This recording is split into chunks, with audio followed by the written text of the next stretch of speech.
Hi guys, welcome back to the T.T.L podcast. It's your host Annie. Guys, on today's episode, this is a new and interesting episode because we'll be talking about something quite different but relating. We'll be talking about politics and university. And with me on this episode, I have nobody but the president himself. So guys, help me welcome Obi of UNN. Thank you so much, Obi, for coming. I'm so happy to have you. Thank you for having me. Can you say a little about yourself so my listeners will know who we're talking to? Okay, my name is Obi Ifeanyi Callistus. The faculty president, Faculty of Arts president, and popularly known by the name Obi of UNN. Obi of UNN. Like, Faculty of Arts is literally the biggest faculty in UNN, and this is the president. Am I not so privileged to have him on my show? Yes, I am. Thank you once again for coming. So, what's your current level in school? I'm currently in final year, Department of Mass Communication. Mass comm? Yes. I thought you'd be in political science because I thought politics is political science alone. I don't know, you're not the first person that is asking me this, but Okay. I'm in mass comm. I'm studying mass communication and I'm also into politics. How do you, because I don't know if mass comm they teach about politics, so how do you juggle mass communication studies and politics? Well, somehow they are interrelated Okay. because there's always a way around it. Once it's something you want to go into, or once it's something that you find you're passionate about, you can just grow up one day and then you develop passion for it. And once you're passionate about it, you definitely wake up in the morning and see ways by which you can combine, even if it's three things you're doing. You definitely get to combine three of them together and make sure you still give time to politics or whatsoever it is that you want to do. So, talking about mass comm, the mass comm, we also talk about public relations and every other thing. And communication is key. Mass comm is basically communication. Yeah. And as a politician, or as a student politician, if you do not know how to communicate whatever policies or whatever it is that you want to achieve or you want to do for the students, there's no way the students are going to support you. So I feel that gives me an edge. So I feel to an extent I'm very good with communicating my ideas or whatever it is, the vision I had for the students until during the elections, and we thank God we won and we are here today. Yeah, that's so loving. So mass communication, as a mass communication student, you can venture into any department you find yourself. You can be it banking, financing, whatsoever, so as you can communicate, because everything we do in life is about communicating. So as a student politician, he has been able to communicate his ideas to people and he got the support he wants. Thank you so much for that brilliant thing you just said. Like I'm inspired to go into something rash right now. That's good. But what gave you the motivation to go into politics, like coming into university? Have you ever had the thought that when I go into university, I'll go into politics, S2G, departmental or faculty? Well, I didn't really think about that before entering school. But when I entered school, I became a class rep, and I think I was a class rep rather from my first year to my third year before I ran for office. So during the process of being a class rep and all those things, I was just motivated to give more service. Because as a class rep, I was exposed to so many things, and I also learned so many things. And I will tell you that I saw the needs of my fellow students firsthand, and I experienced it, and I was able to evaluate the current happenings within the student union government and other lower students' bodies. And so I felt that if, as a class rep, I have a direct contact with my students, that I can actually do better if I am in a better position or in a higher position. So that was one of the motivating factors. I remember when I told my family that I wanted to run for an election. My mom said no. Because it's scary. Like, how will you just enter school and all of a sudden you're talking about politics? So yeah, my mom said no, and I had to call her again and talked about it. She's still doing listening, and she just told me one thing. She said, "I know you're very stubborn, and it's not like you're telling me for me to help you make the decision. I already know you've taken your own decision, but you're just telling me so I'll be aware." I feel that sometimes that also helps me. That sometimes once I just make up my mind, once I know it's not, I'm not sinning against human, it's for something good. Once I make up my mind and I tell someone, no matter the dangers, I try to still maybe go into it. We're all humans, we'll die Yeah. one day, so we have to take the risk. Actually, It's a win or a lose situation. so that was the motivating factor that Yeah, pushed you. You had the students at heart. yes, I wanted to give service. I wanted to create a better environment because I saw my fellow students, their sufferings, whatever it is. I saw it firsthand as a class rep. So I saw that as an avenue that would help me to reach out to a larger number of students and also to explore the opportunities those that lie with those higher positions in order to help my fellow students. So those were just the motivating factors. That was so good. Like, that is really, really good. So far, you've been in office, and from course rep, first year, second year to third year, now you have like a faculty office, and not just like any office, but the president. Every other, every other offices they come to you. Like, we have in faculty of arts, we have history, TFS, mass communication, and so other, I mean, so more. They come to you. They take permission or they seek your word before doing anything. How has it been? How has this power been? Um, when you talk about this power, basically, when you see it as an act of service, you don't see it as power.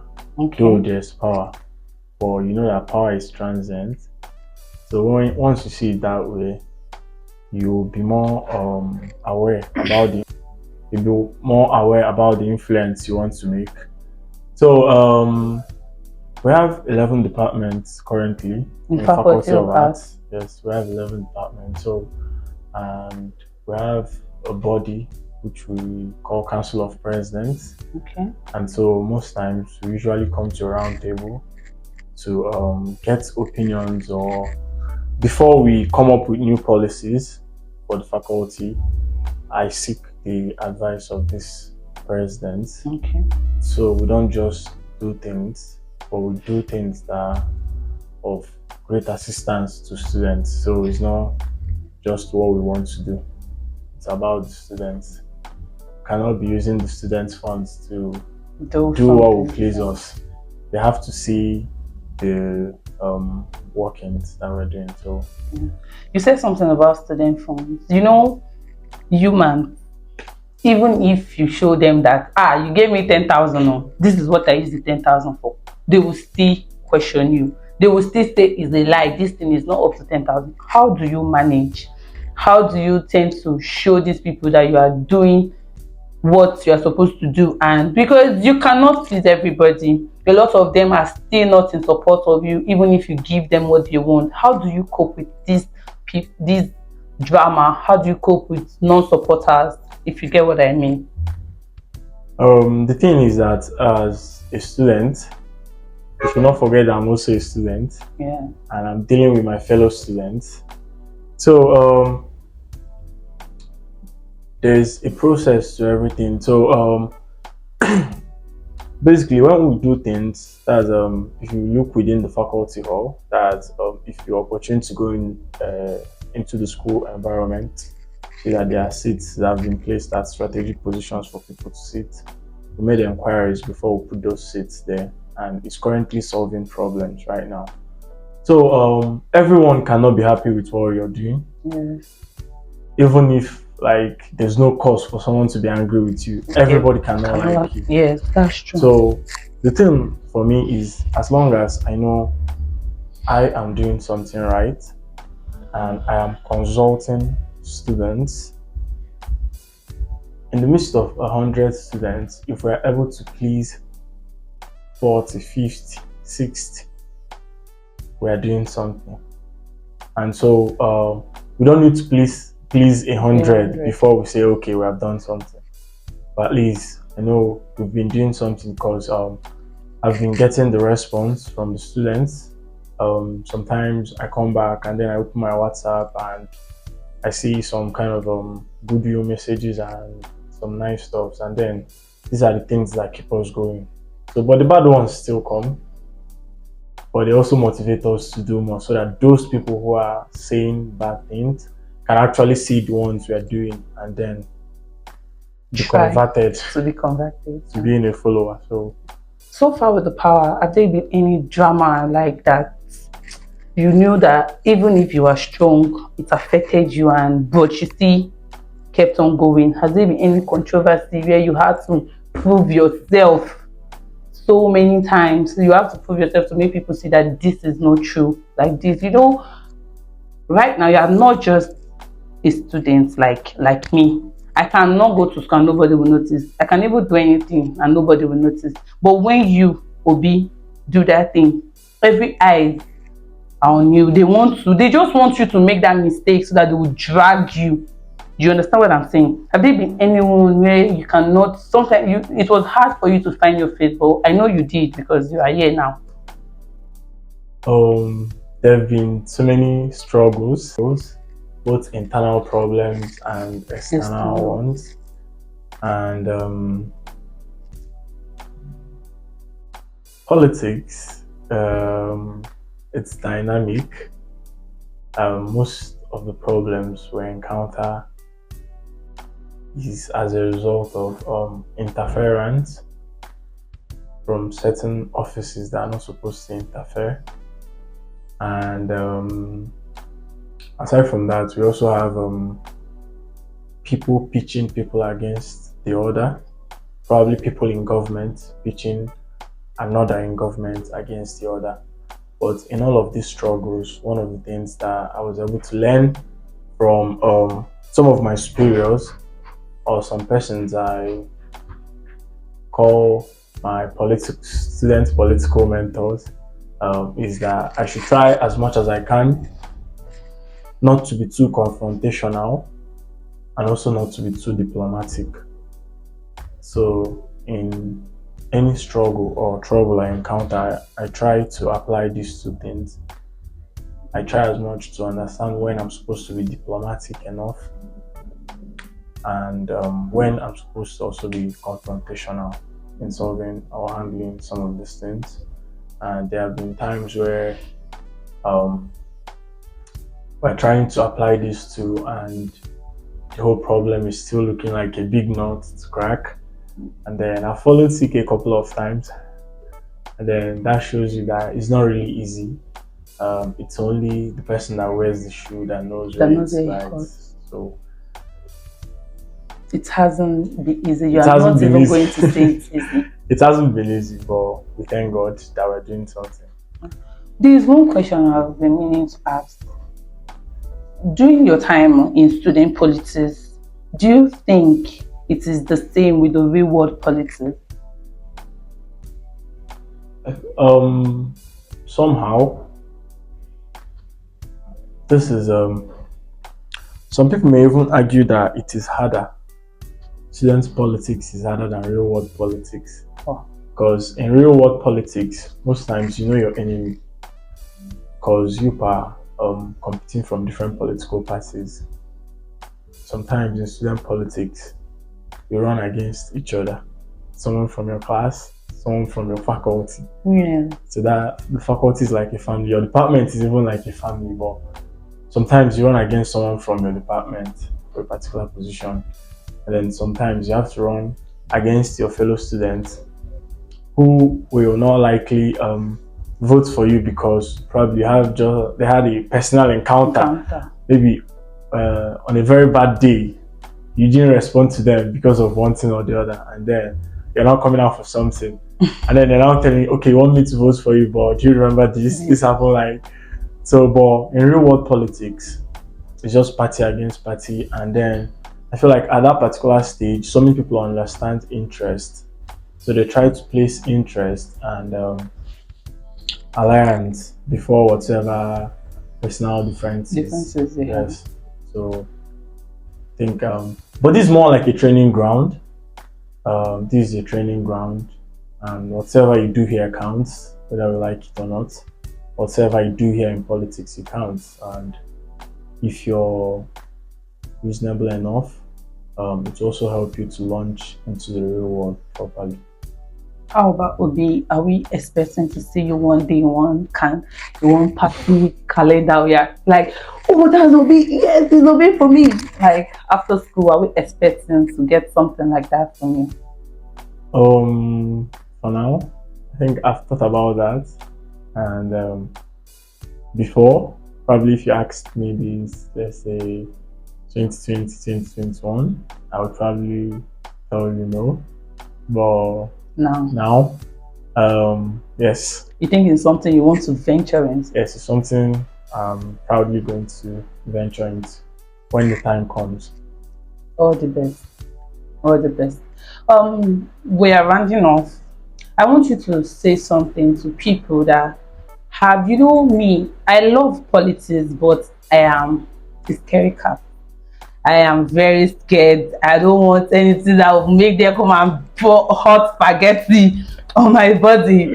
So I'm very scared. And I think this is something that will deviate me from my studies. So what do you have to say to people that are yet to come into school or that are in school already, but they are finding one or two reasons not to chase their political dreams if they have one? For that, I think the only thing I have to say is when you come into school, you should try as much as you can to network, build reasonable, strong relationships. Then you shouldn't be scared of anything. Yes, we are young and we are growing. So if we don't try out new things, there's no way we'll find out what is there. So be strong, network. Also take your academics seriously, but take your social life serious also. And if you have plans of entering politics, you have to start. Sorry, if you have plans of being in politics, I think you have to start from your early days in school. Start building that friendship, that connection within several faculties and departments. So you just have to start early. Everything boils down to starting early, because even in life, if you don't start early, your friends will leave you when you start discovering yourself. So you must have gone far. That was really a good one. Thank you so much for the talk. Thank you so much for the inspiration. Thank you so much for the word of encouragement. Your academic success is important as well as your social connection. Don't forget to network. When you are a student, go through the school. Don't allow the school to go through you. Obi is the president of Faculty of Art. He got his way through history, archaeology, mass comm, TFS, tourism, and so linguistics. There are 11 departments in the faculty, and he was able to capture the heart of every student because they had good social connections. So don't forget that your social life also matters. Thank you so much for joining today's episode, and don't forget to pray for Obi so that they will not pour him hot spaghetti. Obi cool. Thank you so much, guys. Don't forget to like, share, and subscribe. Please leave a comment and say something nice. Bye. Thank you.